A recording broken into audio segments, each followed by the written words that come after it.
Wilde's here.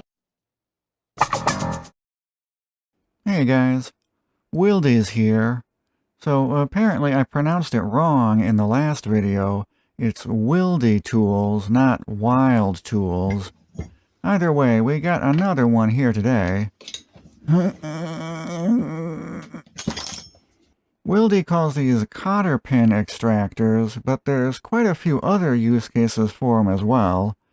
They're like those little hooks that come in hook and pick sets, except these are big-ass sized.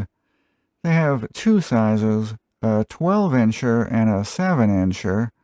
They're both made in the USA and have thick 5/16-inch shanks on them, which taper down to a point at the end. When we look at just the tip, it has this little curve going on here right before the 90-degree bend. Obviously, you can use these as intended to pull out cotter and hitch pins, but they have other uses too. They're great for installing and removing springs. That curve helps it to hold on when you're stretching the spring out. Gives you a little extra grip so it doesn't slip off. So if you're still doing work on drum brakes, these could come in handy. They also come in handy for hose removal.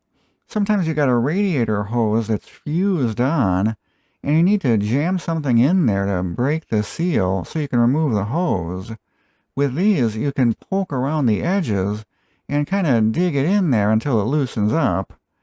Dedicated radiator hose picks do exist, like this one from Mayhew, but when you compare the shanks on these, the Wildes are a little more thick and a hair beefier.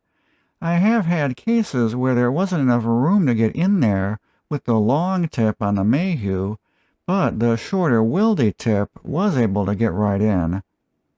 If you're going to be reusing the hose, you do have to be careful, as the Wilde has a sharp point at the end and can poke through the hose.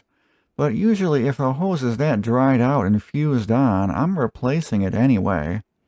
You can also use this as a roofing probe. Get it up underneath a shingle and look around for a hole. Or sometimes it's just fun to tap around with it randomly. I could also see this being used to remove seals around windshields during glass replacement. Maybe. Basically, anytime you need a big-ass pick, this'll work. They are pretty affordable on Amazon. It's about $10 for the short one or $11 for the long boy. I did notice on a couple reviews they complained about the tips breaking off when dropped. Now I have dropped mine and the tips have held up fine. So I don't know what's going on there. Maybe they had some QA issues or something. It does look like they might have changed the handles to solid red handles. That kind of sucks. I like the translucent acetate handles better. They just look more old school. The Longboy variant is good for extended reach situations. You may be tempted to use it as a back scratcher out in the shop, or to scratch other regions. But remember, that tip on there is really pointy, so you gotta be careful. Alright everybody, thanks for watching. Stay tuned for more Wilde tool reviews. See you later. Bye.